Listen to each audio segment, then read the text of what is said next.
When I walked into the courtroom, my daughter looked away, and the judge smiled like I was a problem already solved, a file to be stamped and slid along the wood.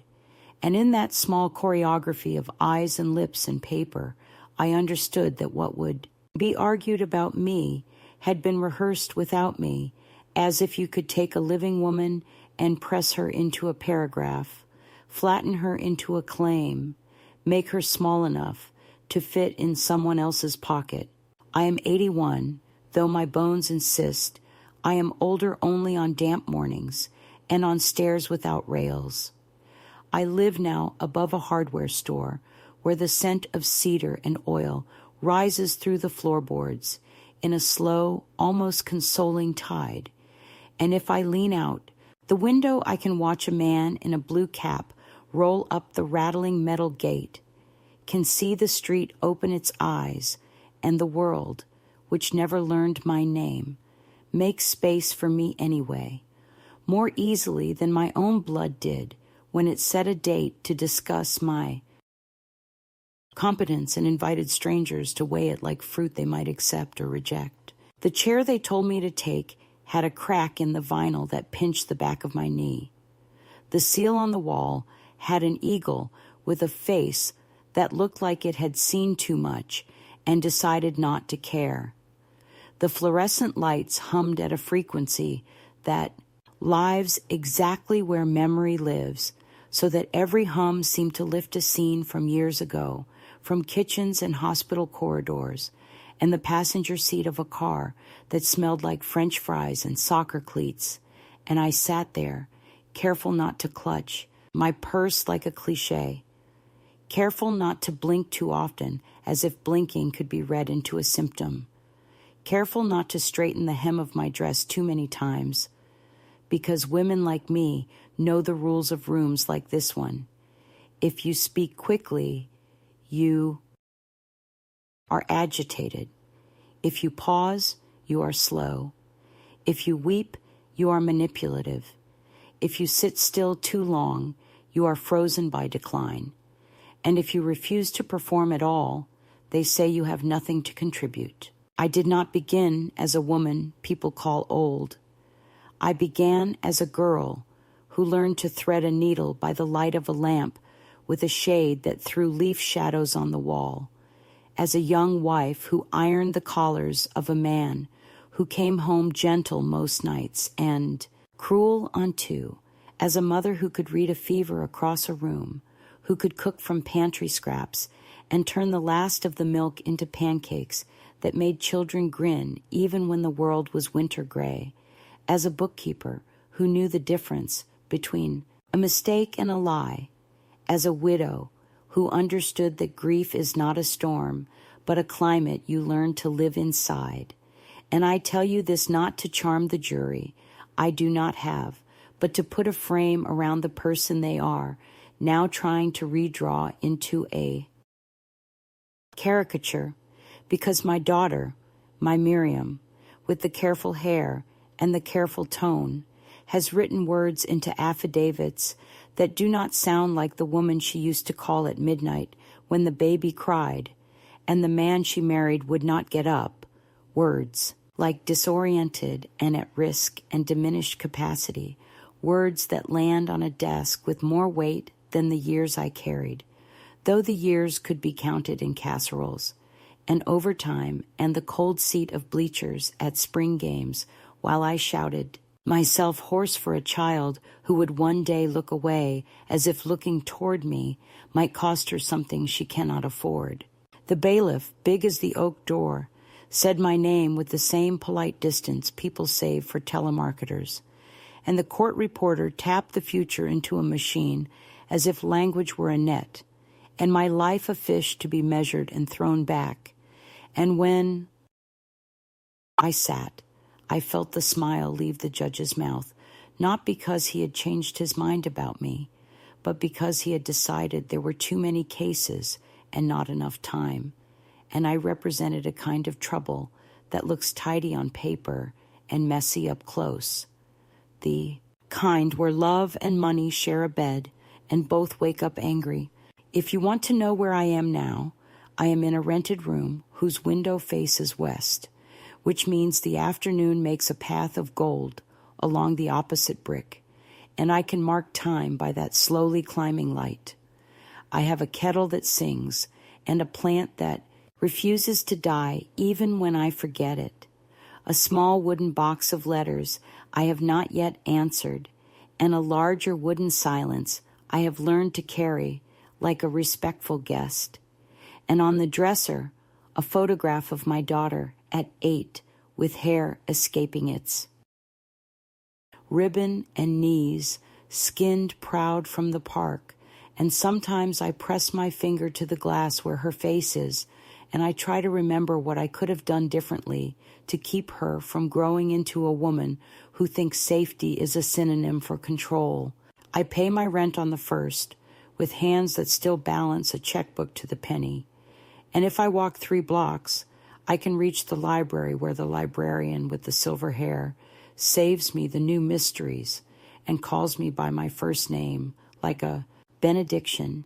And if I walk 6, I find the church with the side door that sticks, where I sit in the cool, even when there is no service, and count the breaths until the story inside my chest stops galloping, because there are days when the accusation itself of being less, of needing a leash, makes my heart try to run, though my feet remain exactly where the floor promises to hold them.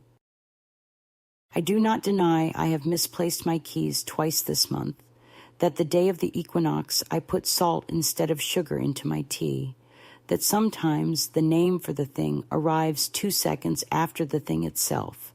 But this is not the same as being lost. This is the price of having walked this far, and I have paid it without debt collectors, only with a deeper patience and a sharper sense for what matters, which today is the simple right to remain the author of my ordinary life. So when the judge smiled, I told myself it was just a tick of muscle and habit, an economy of expression that kept his face from turning to stone after years of spectacle. And when my daughter flicked her eyes to the door frame as if I were a glare on the glass she ought to shade, I reminded myself of the times I stood between her and the world when the world was loud, how I taught her to cross streets and not believe compliments that came tied to demands. And I decided I would not turn into a statue of pleading in front of her, because there is a kind of dignity no court can grant and no petition can take, a quiet that is not surrender but stance. The lawyer I found through the clinic, young, tired, brilliant in the way of people who eat cereal at midnight over their laptops, squeezed my elbow once and whispered that we would go one careful step at a time, that he would ask for my words to be my own, that the evaluation arranged by my daughter had been conducted at a kitchen table while the clock was broken and the television on and the dog barking, that the record would show my blood pressure and legal history, and the fact that the only accident I have caused in 3 years was to drop a jar of jam, which I then, contrite, cleaned before anyone could step in it.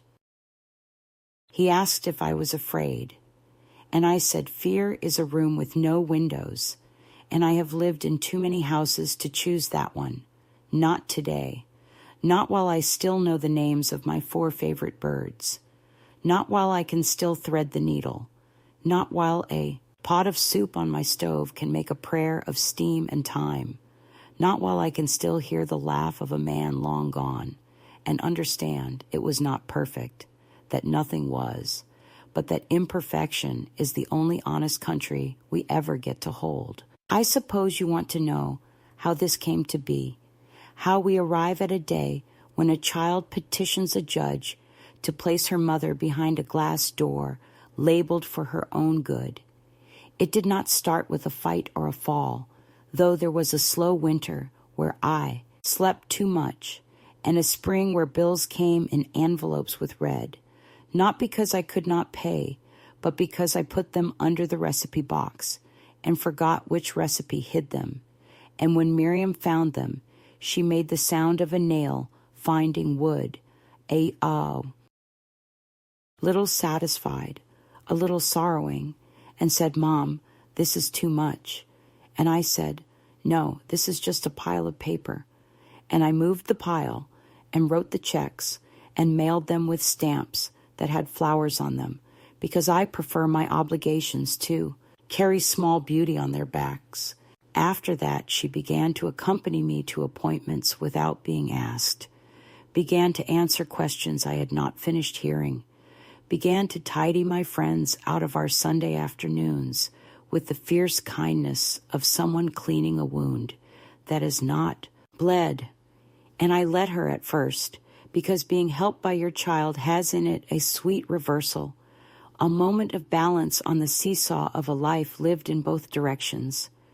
But then the sweetness curdled into a taste of inventory, as if I were an object to be dusted and insured, and kept in a room that matched the couch. The notice came folded into itself like a paper bird, and when I opened it, I saw my name arrayed against me, my address listed as if it were evidence of a location where incompetence might have roosted, and I sat on the edge of my bed and counted to 50, the way I used to teach children to do when they made a mess and wanted to call it an accident. And when I reached 49, I began again, because the counting itself steadies the air. I packed my black notebook, the one with the elastic that surrenders and springs back, the one that holds the phone numbers of people who would still recognize me by voice alone, and I placed a small slice of pound cake into wax paper for after, because women of my generation do not go into battle without a snack, and I told myself I would not cry unless crying served a purpose. And in my experience, tears wash nothing in rooms where power wears a robe. When the clerk called the case, I stood, not too fast, because standing too fast reads as performance. And when I approached the table, I kept my hands visible, because invisible hands are suspicious hands. And when the young man in a suit with an expensive haircut called me mother, as if it were a neutral word, I smiled with all my teeth to show I had them, and I sat, and I waited for the part where I would become one of those 3 lines in a docket that will be cooked into statistics about elder care and guardianship and the great machine of protection that sometimes protects nothing except the comfort of those who would rather manage than listen. I have learned, living above a store that sells hammers and twine and small brass numbers for doors, that repair is slow and tidy and never grand, that most things can be mended if someone will look closely without panic. And I carry that with me, like a tool no one can confiscate. And as I took my place in the room where my life would be described in the past tense, I decided that if anyone was going to narrate me, it would be me, with the voice that knows where the bodies are buried, which is to say, where the bread was baked, where the homework was done, where the last argument ended and the next apology waited. And with that decision in my pocket, I lifted my chin the way my mother taught me the day she pinned my hair for my wedding, and waited for my turn to tell the truth.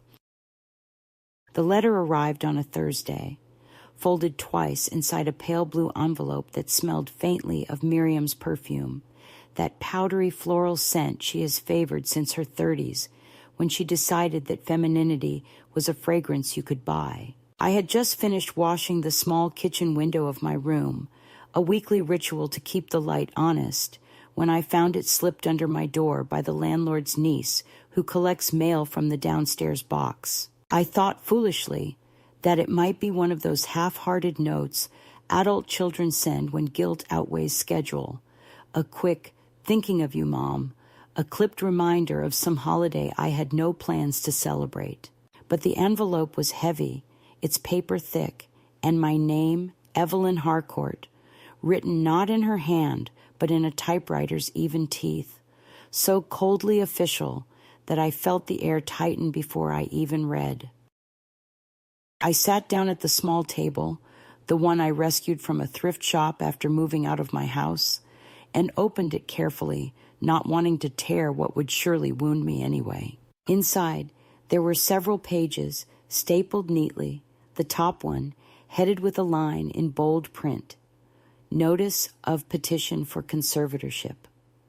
My eyes hesitated on the words, as if by not moving they could unmake them. For a long moment, I didn't read further. I simply looked at the neat formatting, the measured margins, the tiny signature of a lawyer whose name I didn't know, but who now apparently had something to do with my capacity to exist. When I finally began to read, the sentences revealed themselves like slow bruises. Petitioner, Miriam L. Parker. Respondent, Evelyn M. Hardcore. The language was polite and devastating, phrases that sounded like concern but meant confinement. Respondent has exhibited confusion regarding financial matters. Respondent has demonstrated impaired judgment in managing her property. Petitioner seeks temporary conservatorship to ensure respondent's safety and well-being. I kept waiting for the word alleged. It never came. Each paragraph built its case on careful exaggerations, little distortions of days I remembered clearly. There was mention of a misplaced checkbook, of my forgetting a dental appointment, of my tendency to misplace important correspondence. The lawyer, whoever he was, had written that my home was increasingly cluttered and posed a risk to her. Safety. The truth, I had been packing, sorting, preparing to rent the place out while deciding whether to move closer to the ocean for the winter. But on paper, that small chaos became pathology. On paper, I was a problem. At the end of the first page was a date, hearing scheduled April 12th, 9 a.m., and beneath it a note instructing me to appear with or without representation, as though I were a company, not a mother, as though my life were an enterprise that could fail. I set the papers down, smoothed the edge of the tablecloth, and listened to the old pipes rattle like bones beneath the floor. It had been only 3 months since Miriam last visited. She'd come by with a grocery bag full of things I hadn't asked for, low-sodium crackers, plastic containers labeled with reheating instructions, vitamins for women over 75. She'd walked through my apartment, opening cupboards, sighing, quietly at the disorder only she could see, and asked if I had thought about simplifying. I told her that every time she came, I lost another thing I didn't know I'd been allowed to keep.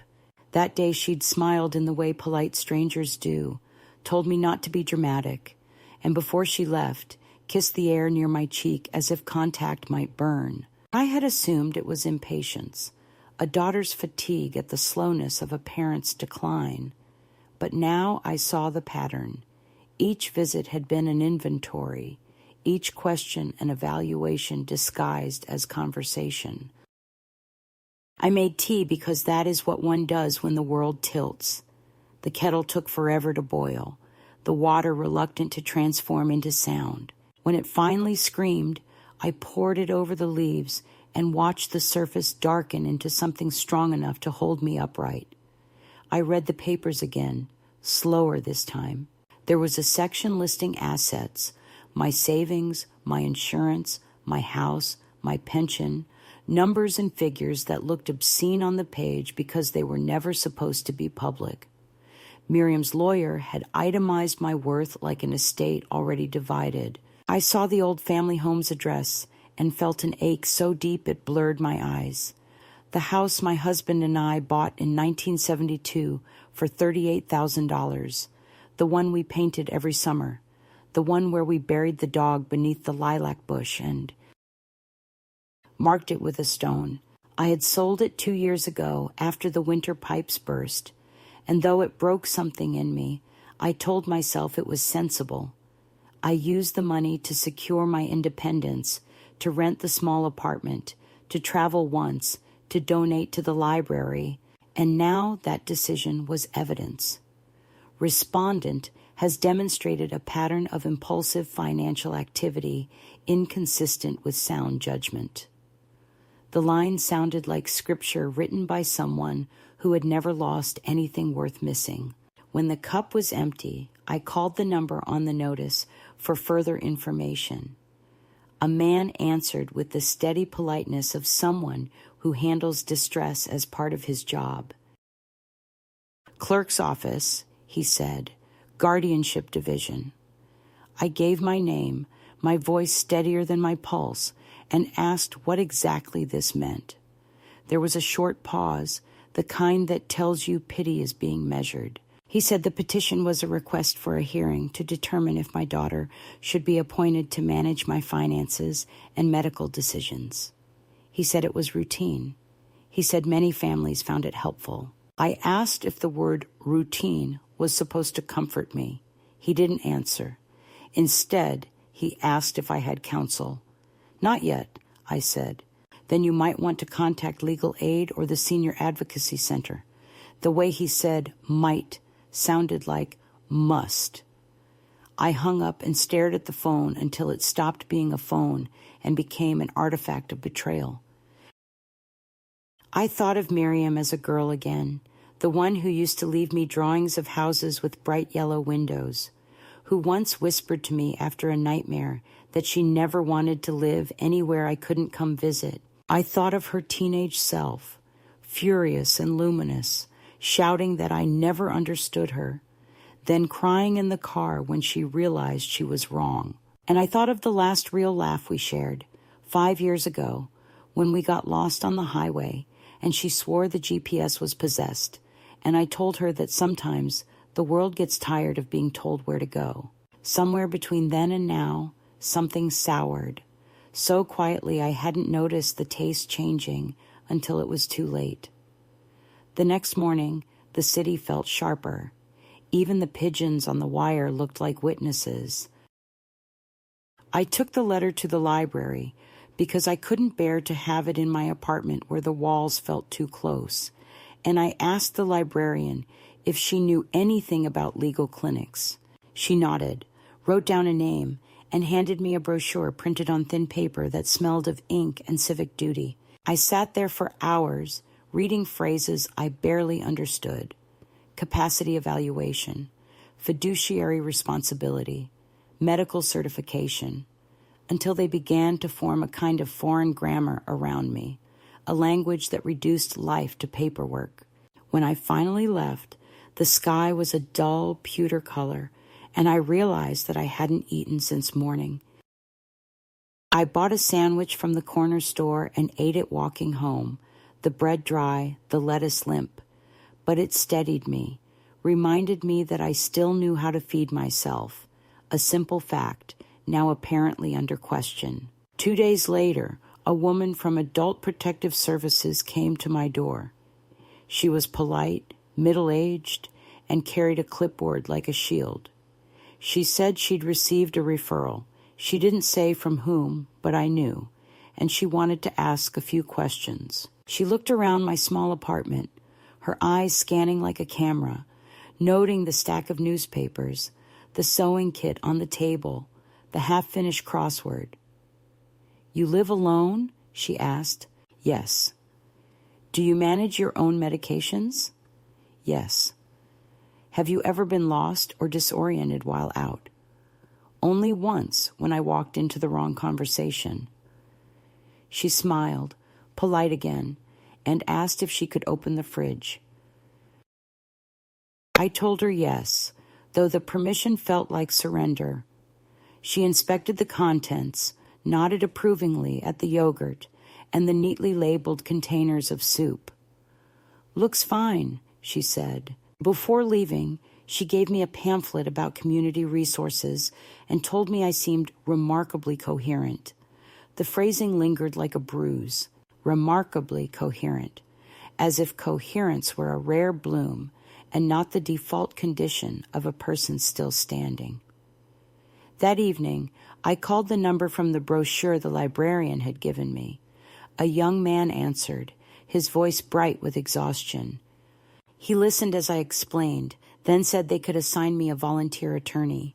He took down my details and promised someone would call.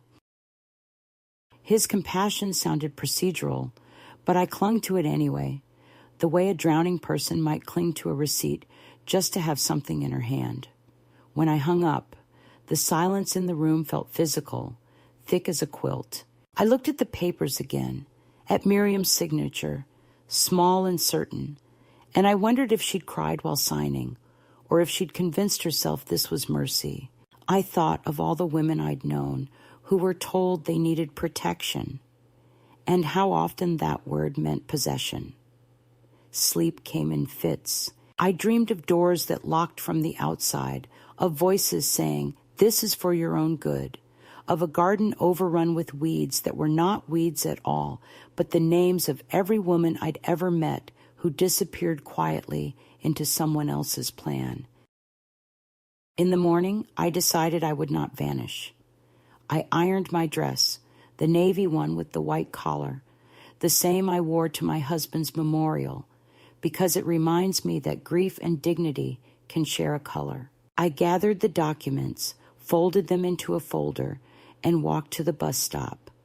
The air smelled of rain and early roses, and though my knees ached, I stood straight, holding onto the railing as if it were proof of balance. The clinic was in an old brick building that smelled faintly of disinfectant and old carpet. Inside, a woman behind the desk smiled at me, a real smile this time, and asked if I was there for the guardianship consultation. I said yes, and for the first time since the letter arrived, the word didn't sound like surrender. It sounded like a beginning, though I didn't yet know of what.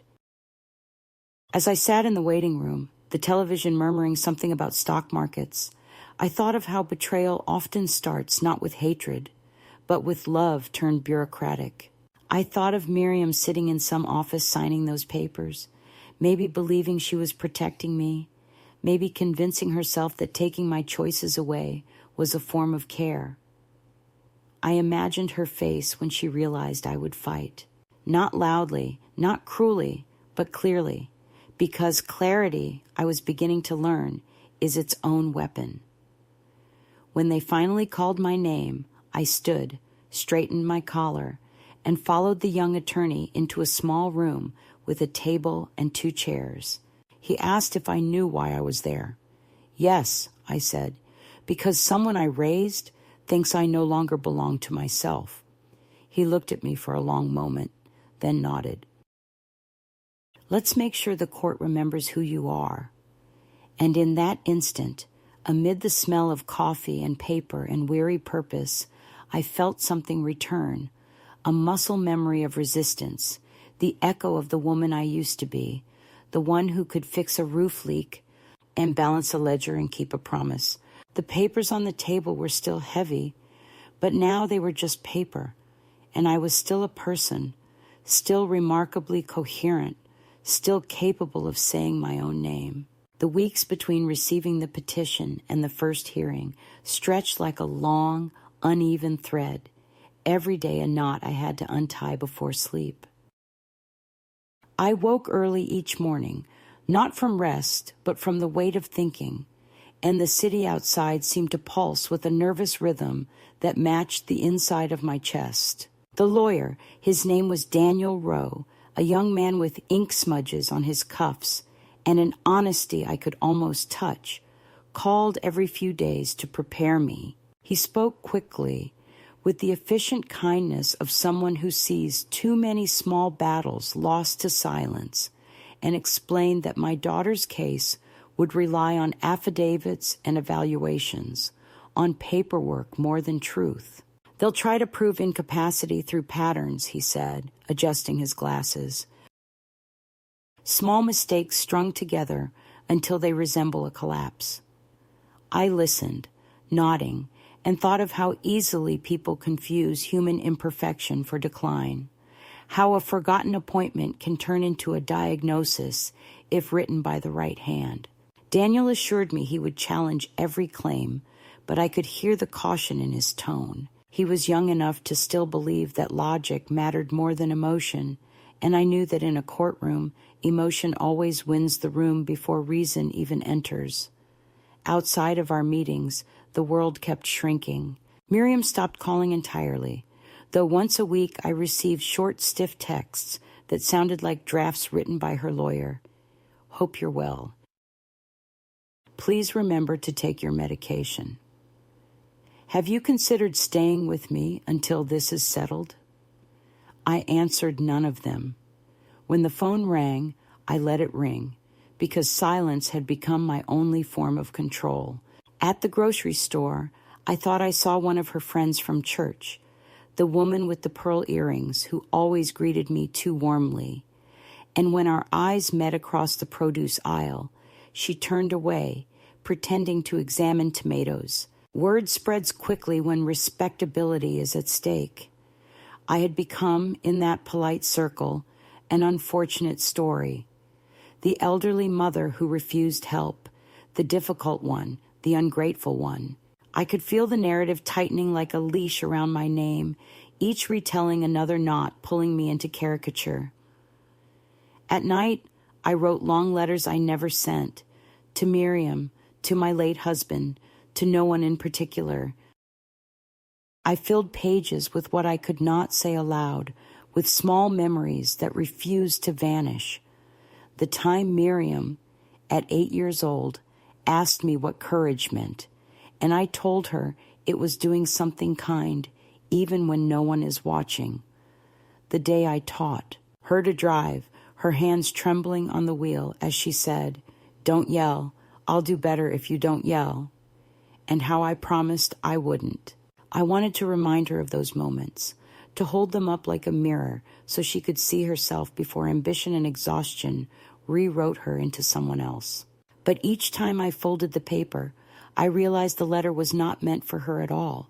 It was for me, a way to confirm that my memories still belonged to me, that they hadn't been confiscated by her petition. The first true sign of escalation came quietly, in an envelope much thinner than the one that started all this. It was a notice from the bank, politely informing me that my daughter had been added as an authorized monitor on my account pending court review. There was a small note beneath it, the kind that hides malice behind civility. This is a temporary arrangement designed to ensure your financial stability.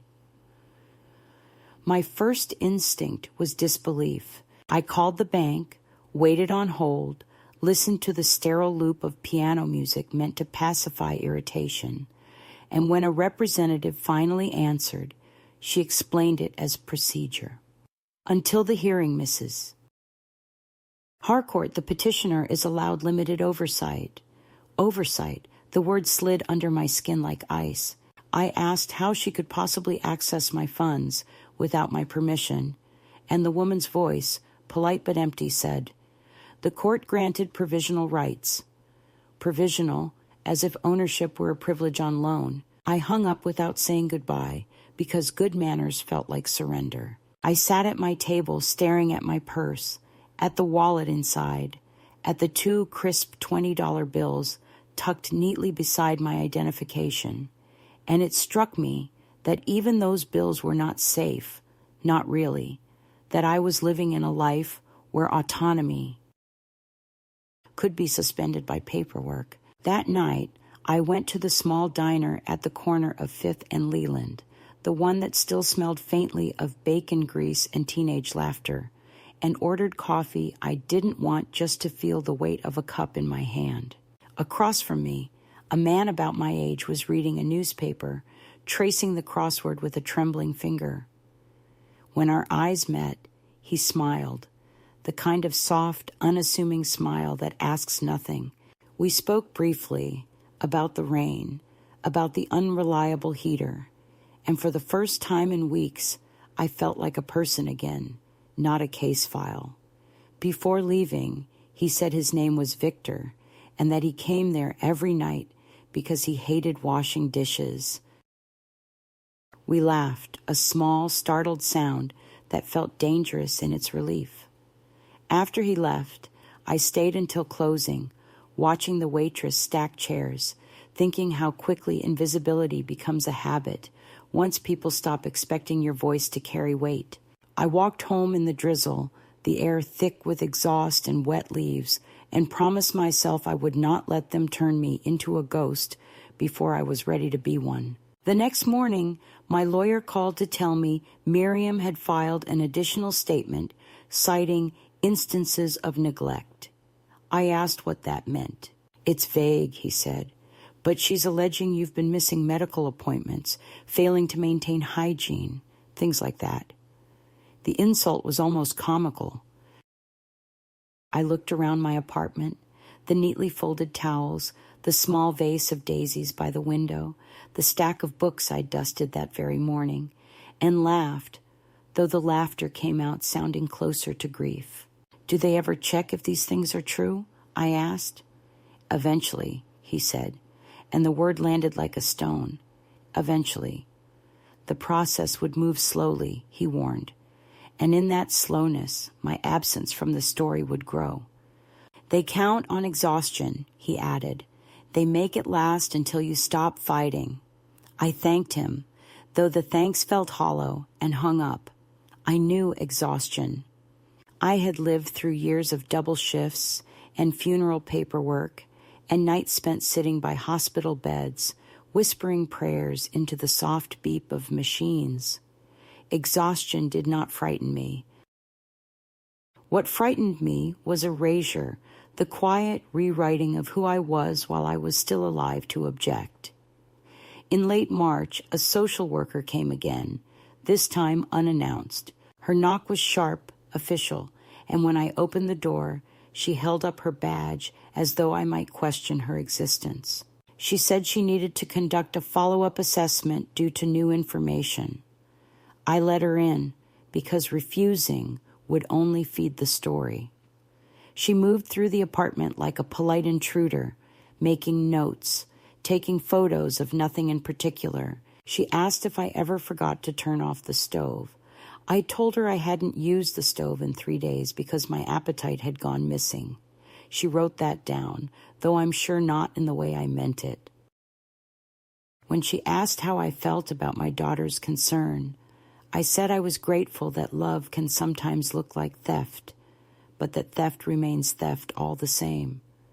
She frowned, unsure whether it was metaphor or madness. Before leaving, she said, "You seem lucid, but we have to make sure you stay safe."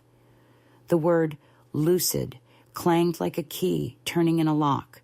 I smiled so she wouldn't write hostile in her notes, and when the door closed, I leaned against it until the echo of her shoes disappeared down the hall. That evening, I began to notice small changes. The neighbor across the hall, a quiet man who usually helped carry my groceries, avoided my gaze. The landlord asked if everything was all right with my situation. The mail started arriving later, as if it too had doubts about where to deliver itself. Isolation, I realized, rarely arrives as exile. It starts as a polite withdrawal, a soft erasure disguised as respect for privacy. By the end of the week, even the librarian seemed hesitant, her greetings more cautious, her eyes scanning for cues about what version of me was safe to address. I could almost see the invisible label Miriam had affixed to my back. Fragile, unstable, unreliable. It was spreading, and no matter how carefully I spoke or dressed or smiled, the label spoke louder. One afternoon, desperate for something ordinary, I decided to visit the park near the old river walk. The air was cool and smelled faintly of wet earth. Children ran past me, their laughter slicing through the static of my thoughts.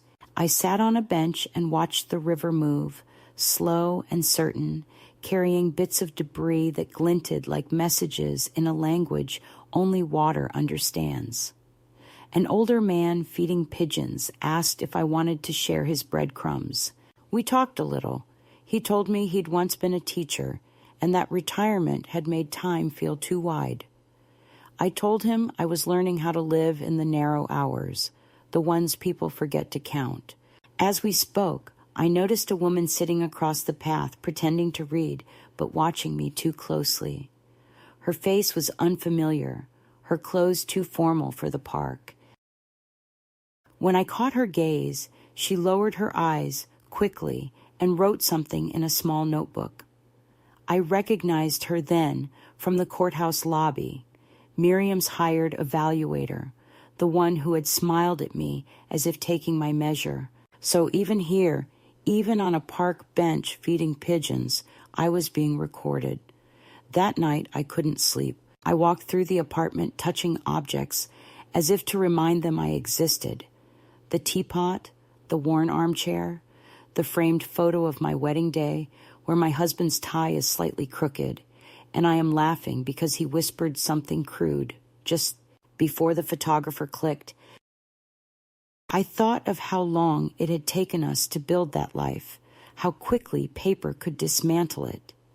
Somewhere around 3 a.m, I opened my notebook and began writing a list of everything I could still do without permission.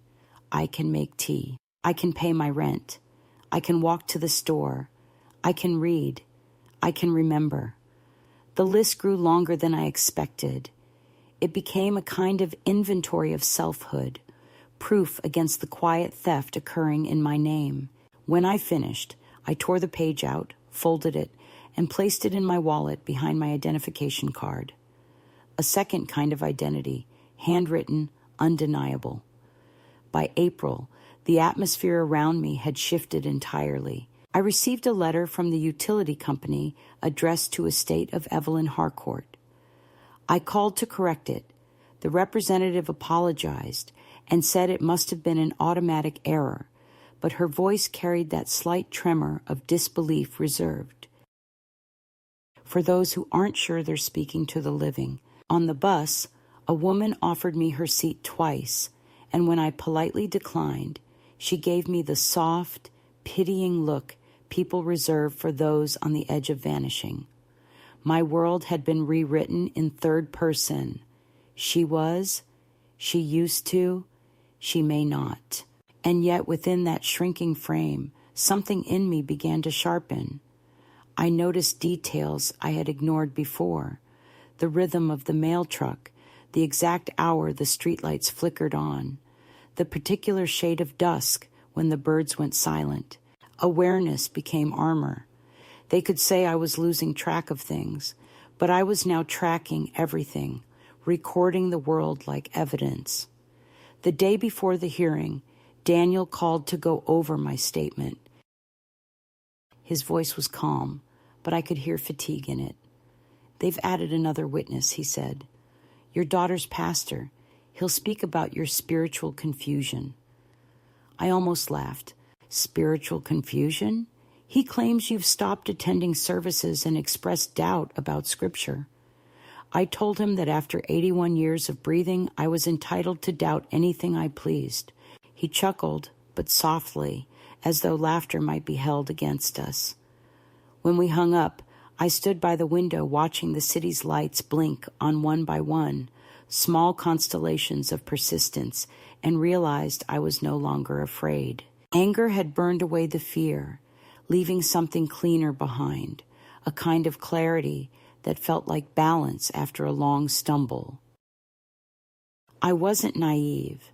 I knew the system favored convenience over truth, that the narrative of frailty would appeal to everyone who feared their own aging. But I also knew that I had lived long enough to recognize theater when I saw it, and if they expected a performance of decline, I would give them a monologue of survival instead.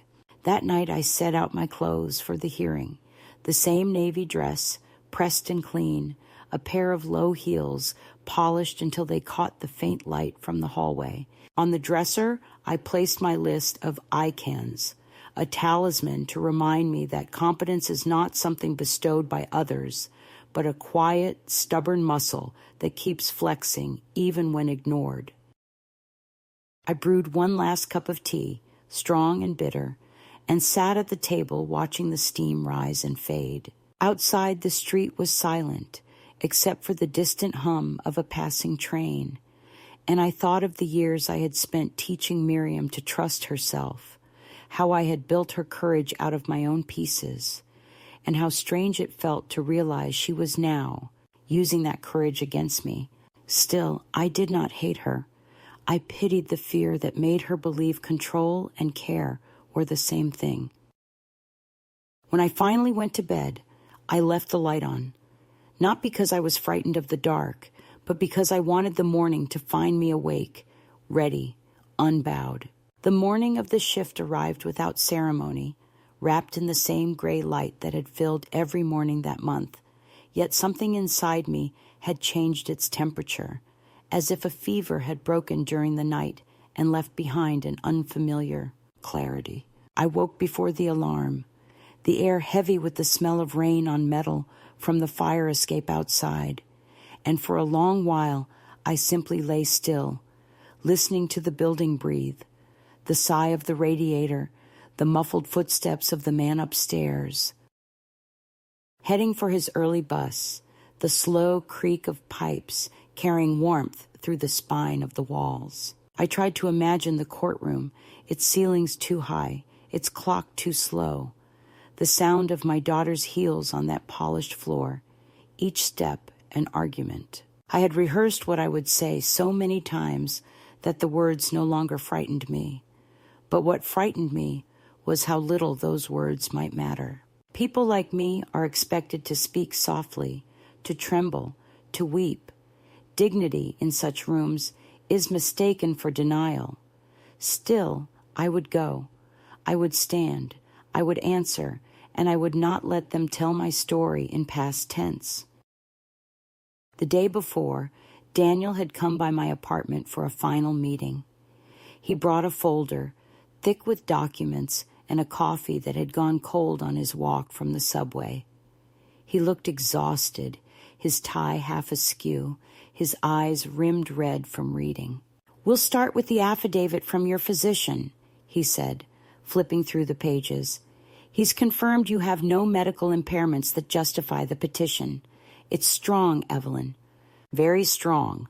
He smiled, the kind of smile lawyers use when they want to lend hope they're not entirely sure of. I nodded, studying his hands as he arranged the papers. They were small, delicate hands, stained faintly with ink at the edges of the nails, the hands of someone who has spent more time writing than touching. He reminded me of my son, the one I lost at 26 to a highway curve in a rainstorm, though I never said that aloud. I offered him tea, which he accepted more out of politeness than thirst, and we sat together at the table where so much of my life now unfolded. He asked again if I wanted character witnesses, neighbors perhaps, or friends. I told him they had all drifted away in the quiet way people do when the air around someone grows complicated. "Then it's just you and me," he said softly. "That's enough," I answered, and for the first time I believed it. After he left, I took out the old folder I had found weeks earlier, the one with my husband's handwriting still faintly visible in the margins of receipts and letters. Inside were records, insurance policies, the deed of sale from our old house, and tucked among them a note I had written to myself decades ago. "If you ever forget who you are, find the paper that remembers." I must have written it after his death, when my days blurred into a kind of mechanical survival, when I feared that grief might erase me. Reading it now, I felt something stir, the same mixture of defiance and fatigue that had carried me through that earlier storm. The world had tried to make me small before, and I had learned then that smallness is a choice you either accept or outgrow. I began to organize the papers in neat stacks, labeling each with sticky notes: financial records, personal correspondence, property. It was an act both practical and ceremonial, a reclaiming of territory. By the time I finished, the sky had darkened to a deep bruised blue, and I realized I hadn't eaten. I made soup, simple broth with rice and parsley, And as it simmered, the room filled with a smell that reminded me of years when I still cooked for others, when the sound of spoons against bowls was the language of family. I sat down and ate slowly, as though feeding not my body, but my courage. Later that night, I pulled from the bottom of my dresser drawer a box of old photographs I hadn't touched in years. There was Miriam at 15, awkward and beautiful, pretending not to care that she was crying because her prom dress didn't fit. There she was again at 25, standing on the porch of her first house, holding her baby like a promise. Her smile then was still open, still unguarded. I studied that face and tried to reconcile it with the woman who now looked at me as a liability. I realized, with a kind of slow ache, that I still loved her entirely, but I no longer trusted her. That was the quiet midpoint of everything, the moment love stayed but belief left. Trust, once broken between parent and child, does not shatter loudly. It leaks away like air from a tire, leaving you stranded without quite knowing when the movement stopped. I placed the photograph back into the box and closed it, not in anger, but in acceptance. Tomorrow I would face her not as a mother begging recognition, but as a person defending her right to exist. When I woke that morning, the rain had stopped, but the streets gleamed with its memory.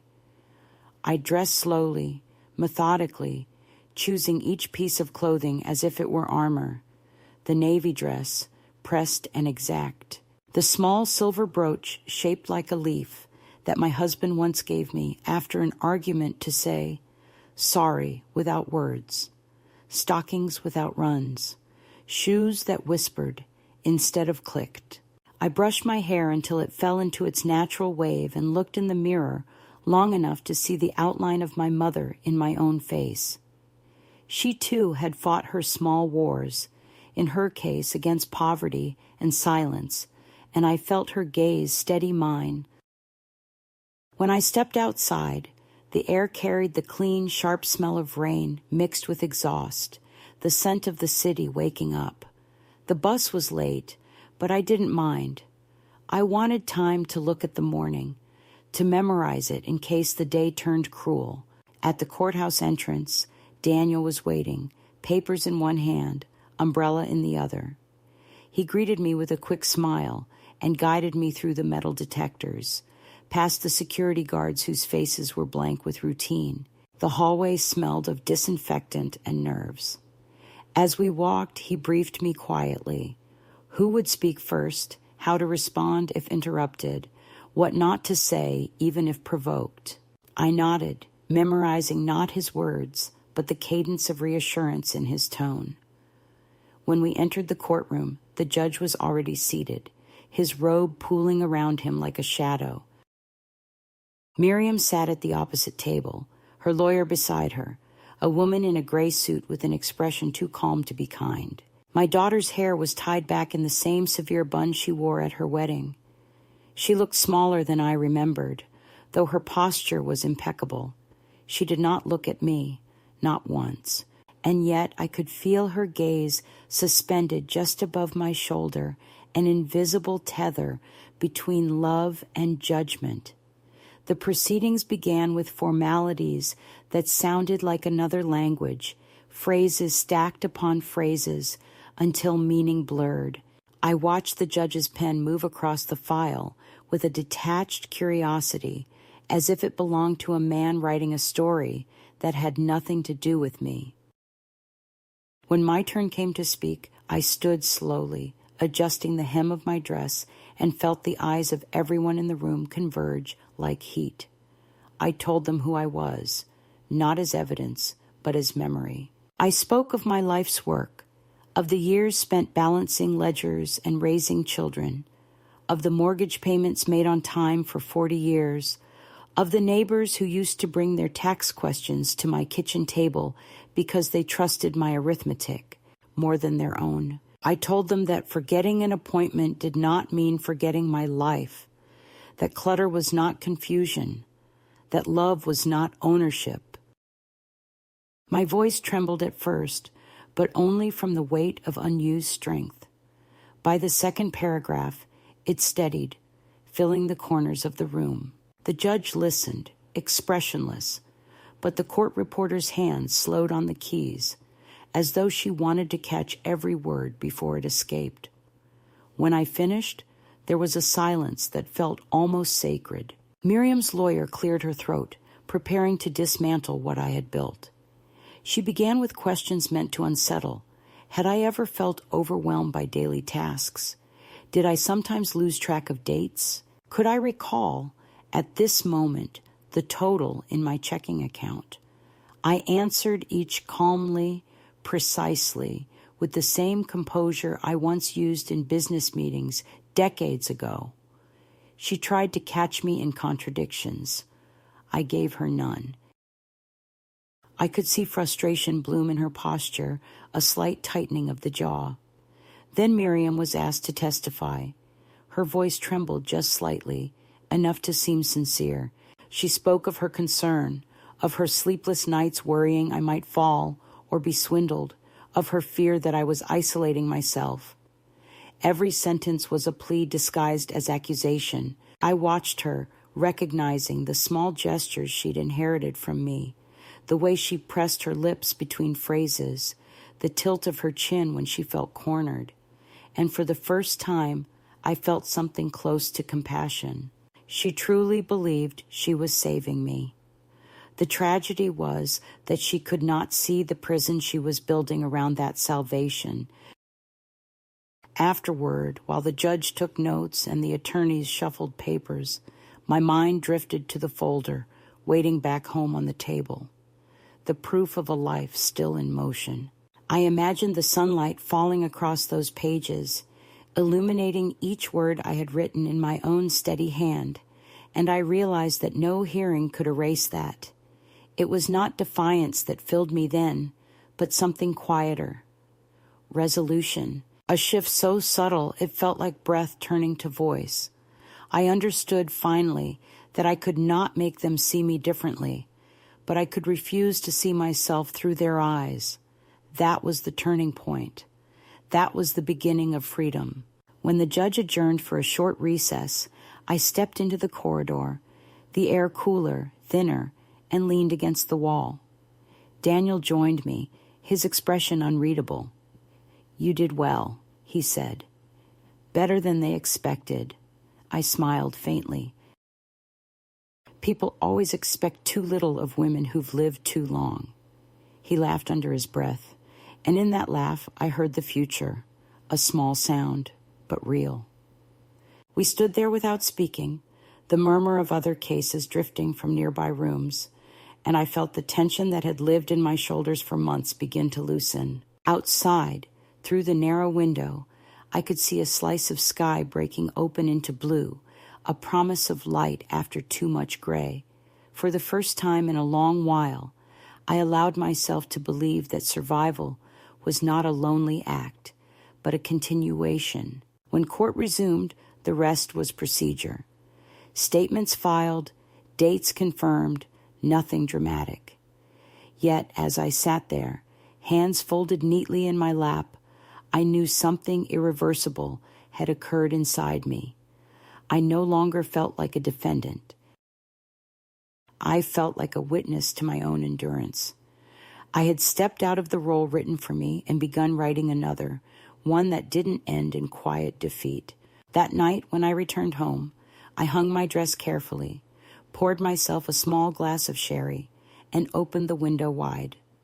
The city below hummed, indifferent and alive. I breathed in the scent of wet asphalt and distant lilacs and whispered to no one, "I am still here." It wasn't defiance, not exactly. It was proof of pulse. It was the midpoint, and the road ahead no longer frightened me. The weeks that followed the hearing unfolded with a deceptive calm, like the surface of a river concealing the slow drag of a current underneath. On paper, nothing had yet been decided. The judge had taken the matter under advisement, a phrase that sounded almost tender but carried the weight of suspension. I was to continue living as before until the next session, though now the before and the after had become indistinguishable, the same days wearing different masks. Every letter I opened, every knock at the door, every ring of the telephone seemed to come with a faint, metallic echo of authority. The world, which once moved around me without notice, now seemed to move because of me, as if my existence had become a case study in how to gently erase a person while keeping her name intact. Daniel called me regularly, always beginning with the same sentence, "We're still in a good position." I wanted to believe him, but each time his voice sounded thinner, stretched by the bureaucracy he had to navigate on my behalf. He told me the opposing side had submitted new documents, additional witness statements, small claims of confusion and instability, one from a neighbor who said she had once seen me wandering outside in my slippers, another from a pharmacist who recalled me asking the same question twice about dosage. None of it was untrue, but none of it was fair. I had stepped out in my slippers because the mailman had come early and I hadn't wanted to miss the delivery. I had asked the question again because the first answer had been mumbled. But on paper, each small, harmless detail transformed into evidence. That was the cruelty of their method. It wasn't built on lies, but on context stripped away. I felt like someone being painted from memory by a stranger who had only ever seen my shadow. I began to notice small changes in the rhythm of my daily life. The cashier at the grocery store, who once greeted me with cheerful familiarity, now looked at me with the kind of cautious sympathy reserved for the fragile. The librarian, usually talkative, handed me my books in silence, her eyes flickering toward my hands as if checking for tremor. People were learning from rumor faster than I could correct it. In 1 week, I had become both known and invisible. I realized how quickly society reclassifies a woman past a certain age. One day, you are independent. The next, you are an anecdote. One afternoon, a bank statement arrived showing a series of transactions I had not made. Automatic transfers set up by Miriam's temporary authorization, small but deliberate, a few $100s here and there into a joint account for safekeeping. I called Daniel immediately, my voice trembling with the effort to stay calm. "They can't do that," he said, though his hesitation told me they already had. He promised to file an injunction. I hung up and sat for a long while staring at the line of numbers on the page, the precise decimals that now measured the distance between autonomy and theft. I felt neither rage nor sorrow, only an immense stillness, the kind that precedes a decision. If Miriam believed she could control me through procedure, she had forgotten who taught her to balance a budget, who once kept a family fed on $20 a week and a stubborn refusal to surrender. I folded the statement, placed it neatly in my folder of evidence, and began to plan my own response, not in anger, but in strategy. In the days that followed, I moved with deliberate care. I made copies of every document and stored them in different places, one in the library's safety deposit box, another with the attorney, another slipped discreetly between the pages of a Bible on my bedside table, a hiding place both literal and symbolic. I began to write a personal record, a kind of diary not of emotion but of observation. Every phone call, every visit, every conversation noted with date and time. I was building my own case, the kind that lives not in court filings, but in the quiet precision of memory. Writing steadied me. It reminded me that truth, though often ignored, remains intact beneath the noise. Then came the call from Miriam, the first in months. Her voice was tight, as though she had rehearsed this conversation and was afraid of forgetting her lines. "Mom," she began, "I just wanted to check how you're doing." I answered evenly that I was doing the same as the last time she asked, though she had never asked. She hesitated, then launched into a monologue about concern, about wanting to make sure I wasn't feeling alone. I listened, letting her words unspool, until she finally reached the real point. She wanted me to consider signing a temporary delegation of financial authority to make things easier before the next court date.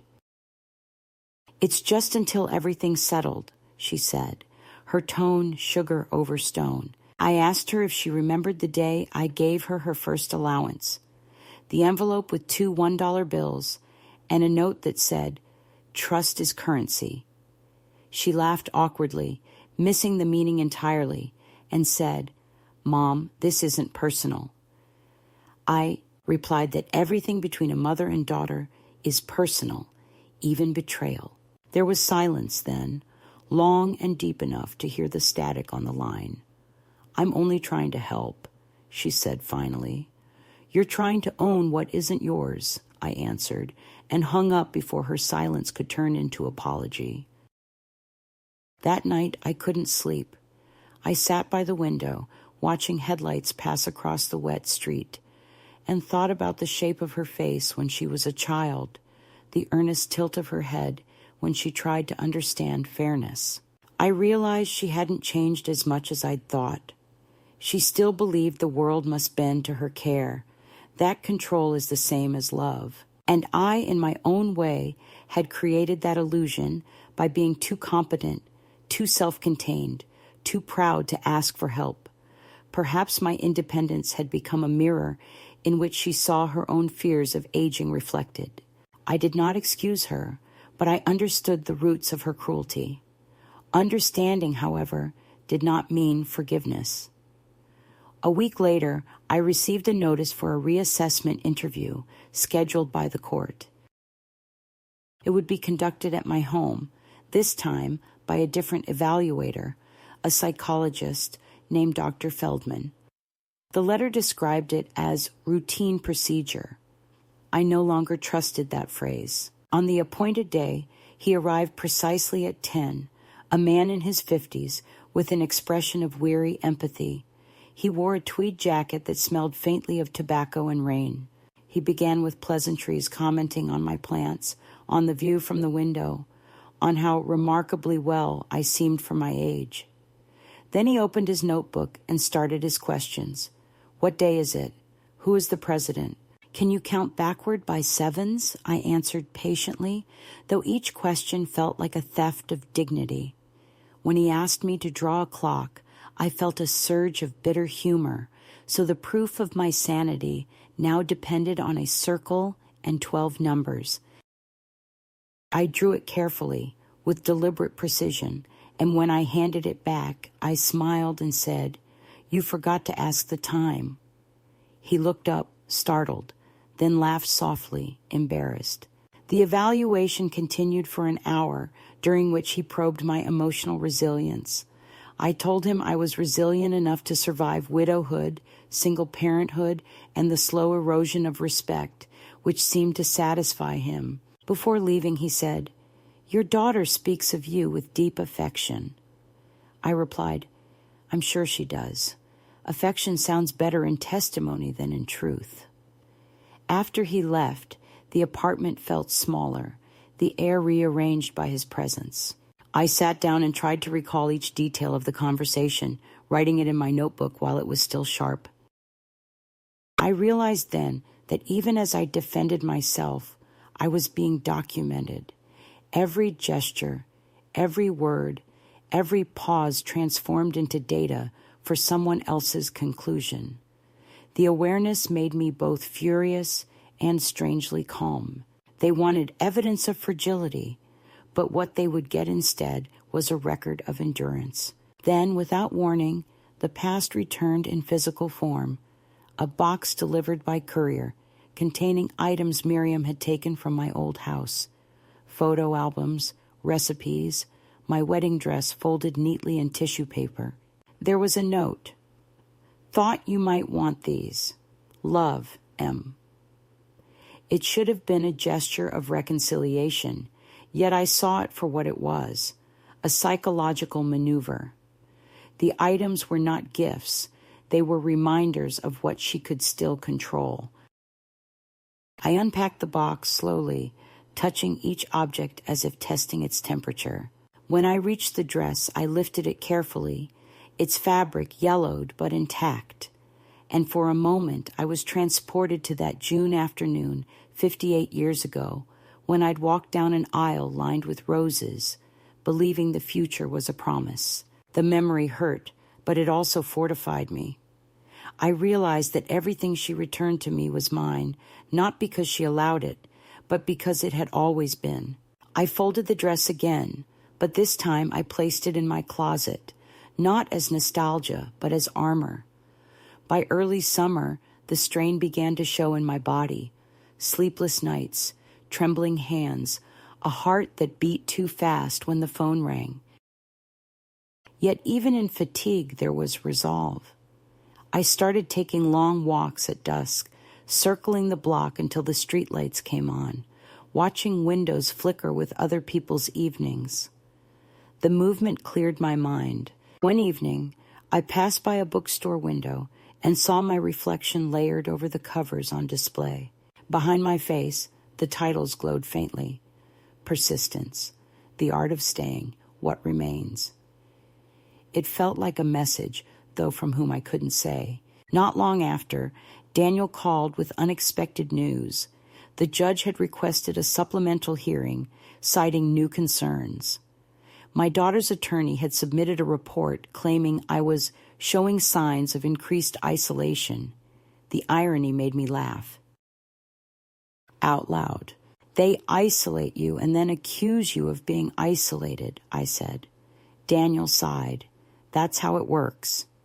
He advised me to gather proof of social engagement, letters, community interactions, anything that demonstrated activity. That night, I wrote to the librarian, to the pastor, even to Victor, the man from the diner, asking each for a short note, verifying our interactions. They all obliged, their words simple but sincere. The letters arrived within days, a small chorus of recognition. It moved me more than I expected. There is something profoundly restorative about being seen, even briefly, after months of being reduced to rumor. The second hearing was scheduled for late July. By then, the heat had settled into the city like fatigue, making the air thick and slow. On the morning of the hearing, I felt a stillness that was not calm but focus. I wore the same navy dress, freshly pressed, and pinned the silver brooch to my collar. As I walked through the courthouse corridors, I could hear snippets of other lives, arguments about custody, debt, probation, all the ways people are measured and categorized. When I entered the courtroom, Miriam was already there, her expression unreadable. For the first time, she looked older to me, the lines around her mouth deepened by the effort of righteousness. Her lawyer greeted Daniel with professional civility, and then the proceedings began. This time, the tone was different. The opposing counsel was sharper, more aggressive, pressing me on inconsistencies, implying frailty through politeness. Would you say you've been feeling lonely lately, Mrs. Harcourt? Not particularly. But you live alone. Living alone is not the same as being lonely. She smiled, a predator's smile, and moved on. When she mentioned the financial transfers, I explained calmly that I had documented everything and filed an inquiry with the bank. I saw the flicker of surprise cross her face. She hadn't expected preparation. Then Miriam was called again. Her voice was tight, brittle. She spoke of sleepless nights, of fear that I would fall, of her sense of duty. At one point, she began to cry. The courtroom fell silent, except for the sound of tissues rustling. I did not look away. I watched her tears with a kind of distant tenderness, knowing they came not from cruelty, but from confusion. The judge observed quietly, his pen still. When it was my turn to respond, I did not counter her emotions with argument. I simply said, "A mother spends her life teaching her child to stand alone. I am asking only to be allowed to practice what I taught. The words hung in the air longer than I expected. When the session ended, Miriam avoided my gaze, but I saw the tremor in her hands as she gathered her papers. I knew then that the real battle was not between us, but within her, the part of her that wanted to protect me, fighting the part that needed to prove she could. I did not hate her. Hatred would have been too simple, too small for the scale of this pain. As I left the courtroom, Daniel walking quietly beside me, I felt something like relief, though nothing had yet been resolved. The hearing had not ended the struggle, but it had changed its nature. I was no longer the accused. I had become, in their eyes, inconveniently persistent, a woman who refused to accept the narrative written for her. That evening, back in my apartment, I opened the window wide and let the humid air roll in. The city below shimmered with summer heat, the sounds of laughter and traffic blending into a single living pulse. I poured myself a glass of water, sat at the table, and took out my notebook. I wrote, not for the court, not for Miriam, but for myself. They will call it stubbornness, but it is memory. They will call it defiance, but it is simply breathing in my own name. I closed the notebook, leaned back, and listened to the world outside, the proof, steady and indifferent, that life continued to move forward and that I was still moving with it. The day of the final hearing arrived with the clarity of something inevitable, like a tide that has been gathering for too long and finally decides to rise. I woke before dawn, long before the alarm, the air in my apartment still and cold, the city outside half asleep, its noises muffled by a fine mist. I lay in bed for a few moments, staring at the ceiling, aware that by nightfall my life would tilt one way or another, toward freedom or toward the slow suffocation of being managed like property. It wasn't drama I feared. It was the quiet, bureaucratic finality of someone else's decision closing around me like an invisible door. I rose, bathed, and dressed with the care of ritual. Every movement had weight. I ironed the navy dress once more, not because it needed pressing, but because control at that hour was a small mercy I could still grant myself. I brushed my hair until it shone, pinned it in place, fastened the leaf-shaped brooch at my collar. The reflection in the mirror looked both unfamiliar and ancient, as though all my former selves were standing behind me, watching to see if I would flinch. I didn't. Daniel arrived at 8, punctual as always, holding his briefcase like a shield. He looked unusually grave, and when he spoke, his tone was softer than usual, as if speaking too loudly might disturb the fragile edge of composure we both needed to survive the day. "They've filed a new exhibit," he said quietly, laying a folder on the table. "A medical statement from your daughter's hired doctor. It claims you've been showing cognitive decline." I asked whose evaluation it was based on. "The one done by Dr. Feldman," he said.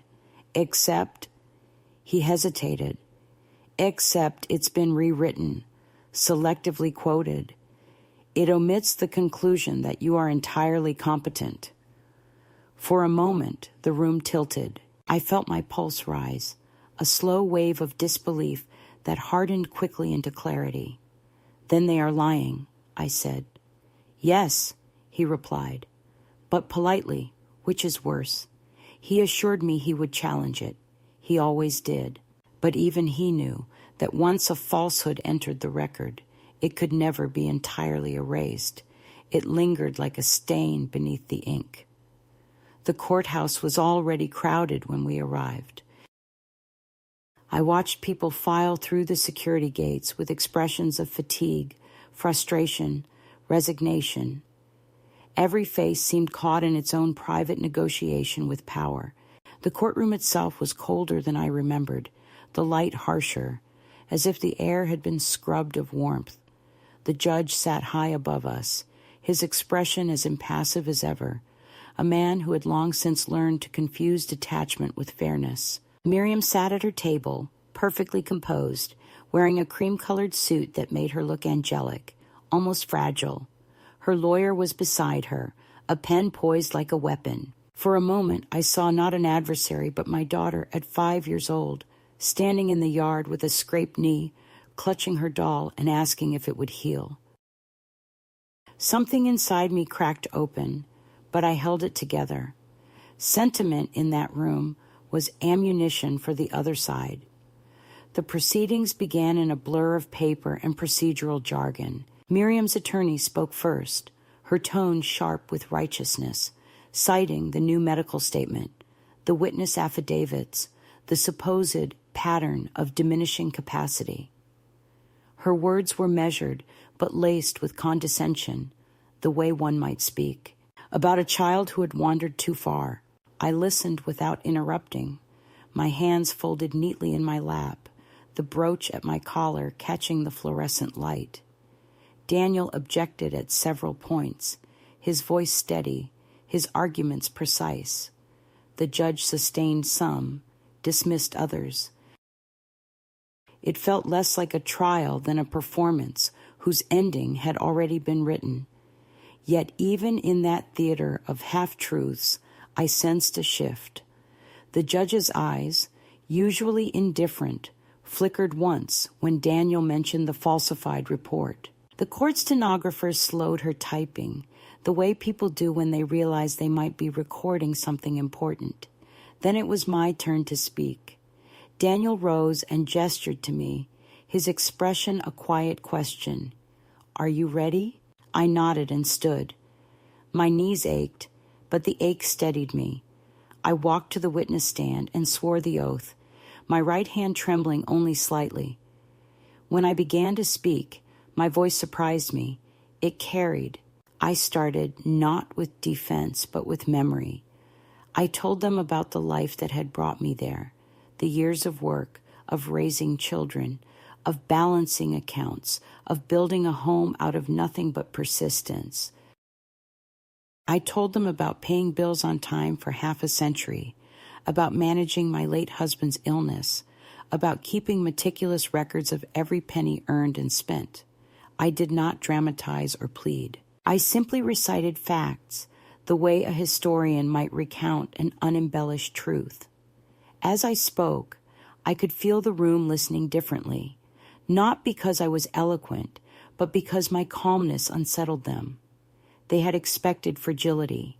What they found instead was precision. The opposing counsel interrupted, objecting that my testimony was non-responsive. The judge allowed me to continue. I turned to him then, meeting his gaze directly. "Your Honor," I said, "I understand that the law must protect the vulnerable. I am here because my daughter believes I belong in that category. I don't fault her for caring. But there is a difference between protection and possession.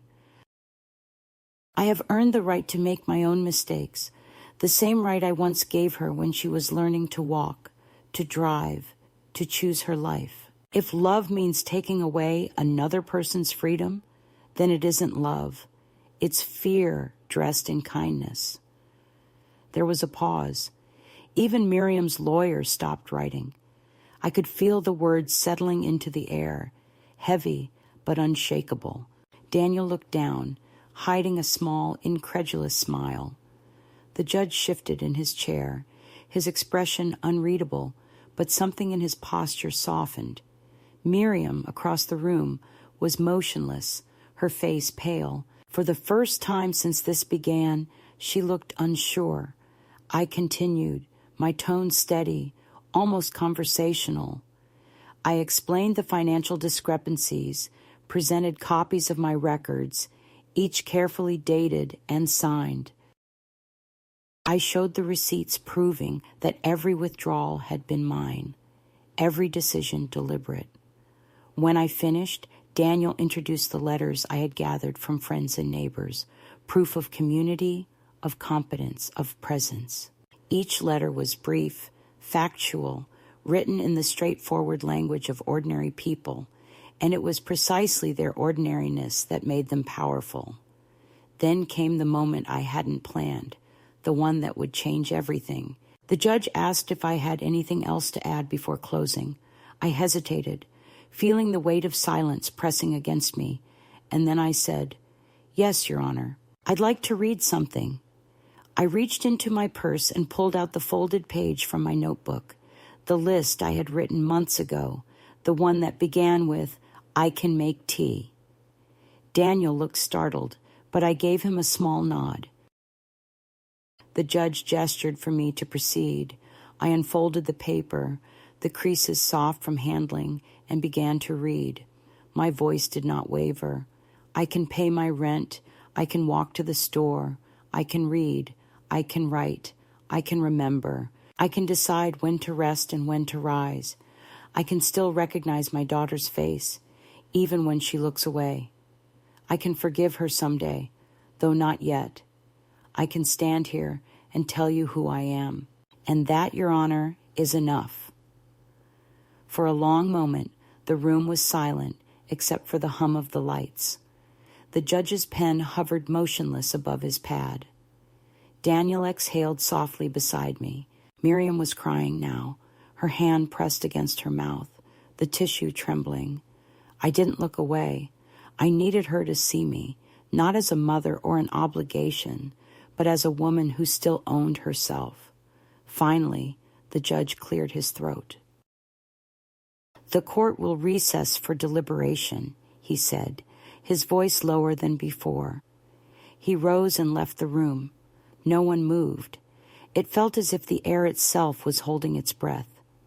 We waited nearly an hour. I sat at the table, hands folded, watching the dust float through the shafts of light like small, aimless souls.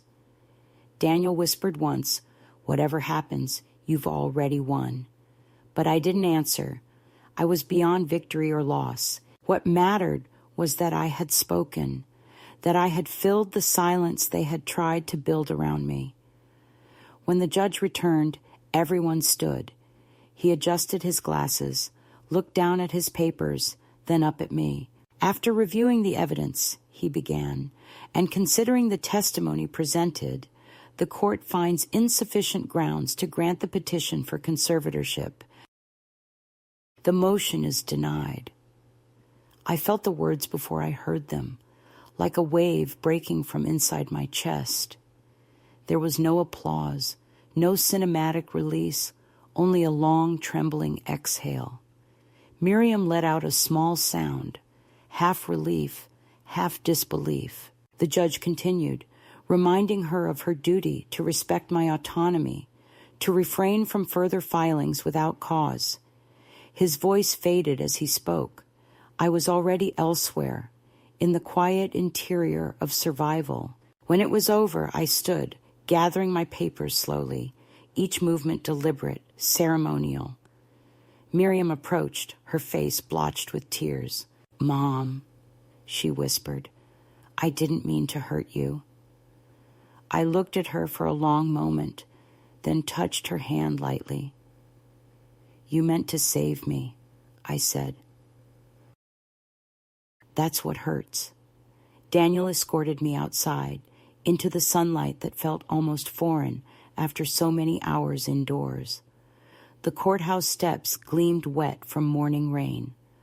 I stood there, breathing in the air, feeling the weight of the world shift, infinitesimally, but irrevocably, back into balance. Daniel said something about next steps, about paperwork, but I barely heard him. The street was alive with noise, the ordinary music of buses, laughter, the scuff of shoes on pavement. I realized that for the first time in months, the world no longer seemed to be watching me. It had gone back to spinning on its own axis, indifferent, mercifully unaware. When I finally returned home, I placed the folder of documents in the drawer of my desk and closed it with a quiet click. The sound felt final, like a period at the end of a long, breathless sentence. I made tea, strong, black, slightly bitter, and carried it to the window. Outside, the light was golden, the kind of light that forgives everything. I thought of Miriam then, of her trembling hand, of the child she had once been, and the woman she was still learning not to fear. I did not hate her. I pitied the tenderness that had turned inward and become control. I whispered a small prayer, not for her repentance, but for her release from that fear. Then I sat in the fading afternoon and let the quiet fill me. I had spoken the truth, and the truth had held. It wasn't triumph I felt, but something deeper, something like rest. In the weeks that followed the verdict, the air in my apartment seemed to change its texture, as if the walls had been quietly exhaling the tension they had absorbed for months. The first morning I woke, without the sound of imagined footsteps in the hallway, I sat on the edge of my bed and waited for the dread to arrive, the one that used to sit beside me like an uninvited guest. But it didn't come. Instead, there was a stillness so pure it almost frightened me. I went to the window and watched the street below, the boy delivering newspapers on his bicycle, the grocer rolling up the shutters, the pale blue of early light washing over the brick buildings, and it felt like a world that had never known my name, yet somehow kept me alive. The court had ruled in my favor, the petition denied, but victory is not freedom, not immediately. It takes time for the body to believe what the mind has heard, for fear to unclench its teeth and drift away like dust. For days, I moved through my small routines with deliberate gentleness, as though the objects in my home needed to be reassured too. The kettle that had seen my hands tremble, the chair where I wrote my defenses, the folder of documents now resting at, the back of a drawer like an exhausted soldier granted leave. I found myself writing again, not for evidence, but for presence. Each morning, I sat at the table with my tea and filled a few pages in a new notebook, the soft, unlined kind I'd always liked but never allowed myself to buy. I wrote about small things, the rhythm of the rain against the window, the smell of the bakery on the corner, the particular tone of the postman's whistle when he was in a good mood. But slowly, without planning to, I began to write about the silence between Miriam and me, the long corridor of misunderstanding that had stretched so far between us we had begun to mistake it for safety. I didn't write to accuse her. I wrote to understand the geography of our failure. Somewhere inside the act of writing, I realized I no longer wanted an apology.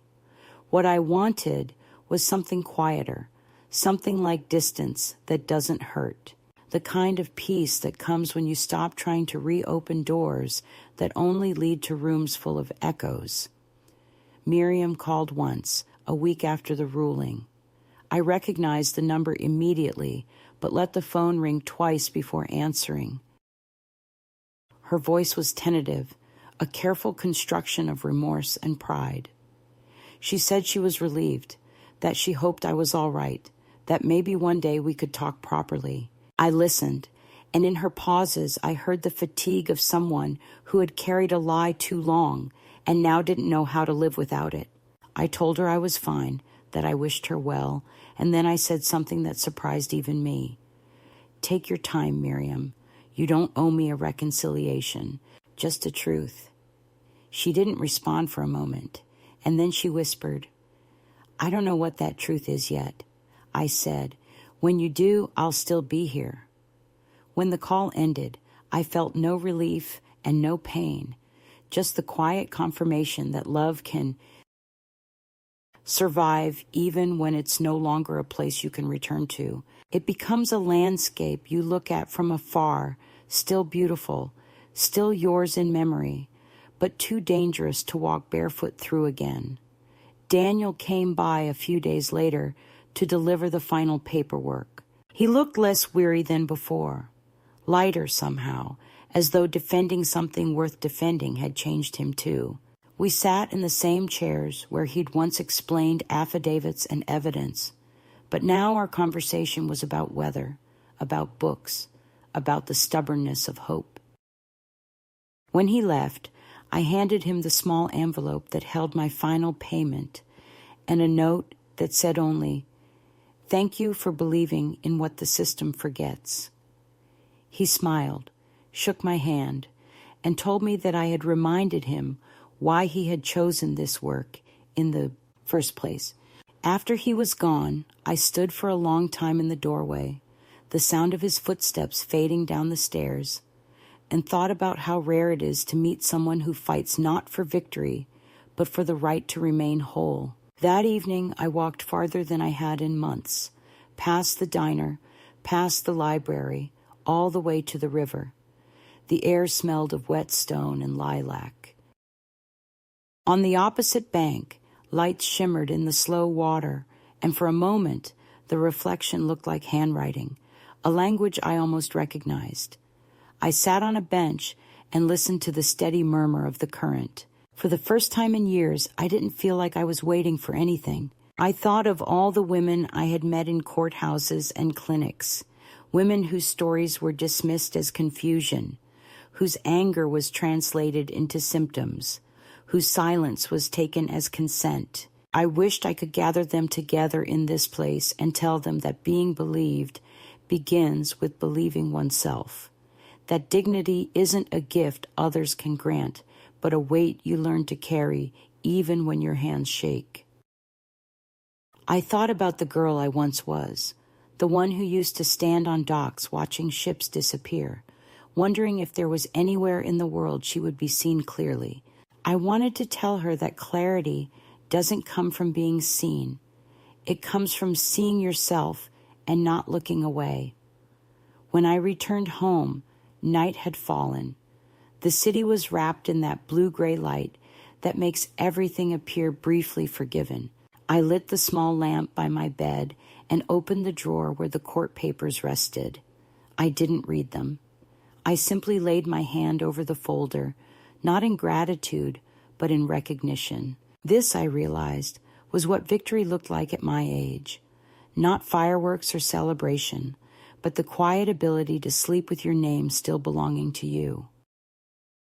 Before turning off the light, I took out the list from my wallet, the one I had read aloud to the judge, and added one more line at the bottom. I can begin again. The words looked strange, almost defiant, but true. In the mornings now, I waked to the sound of the hardware store opening below, the clatter of locks and metal rolling gates, the music of ordinary life resuming. I make coffee instead of tea sometimes, a small rebellion against habit. The plant on my windowsill has started to bloom again, delicate white flowers that open slowly in the late sun. I've begun attending a writing group at the library on Thursdays, where I listen to younger people talk about novels and losses and the strange business of becoming someone. They don't know my story, and I don't offer it. I sit quietly, take notes, and think how beautiful it is to be part of a world that has no idea what you've survived. There's a grace in anonymity that I had forgotten. Sometimes when I pass the courthouse on my walks, I stop for a moment on the steps. The stone is cold and solid under my hand, and I think of all the versions of myself that entered and left that building. The frightened woman, the defiant one, the exhausted one, and finally the one who stood without trembling. I no longer feel bitterness when I look at it, only gratitude that I walked in and walked out on my own feet. I have learned that survival doesn't always roar. Sometimes it hums quietly in the bones, a low, steady music only you can hear. If I could speak to another woman standing where I once stood, holding a letter that tries to erase her, surrounded by polite faces that insist they know her better than she knows herself, I would tell her this: do not rush to prove you are whole. Wholeness is not a performance. It is the patient act of remembering. Let them call you stubborn. Let them misunderstand your silence. Keep breathing until the world catches up. They will. And when it does, you will find yourself sitting somewhere quiet, like I am now, watching light move across a wall, knowing that the story they tried to write for you has ended, and the one you are writing in its place has only just begun.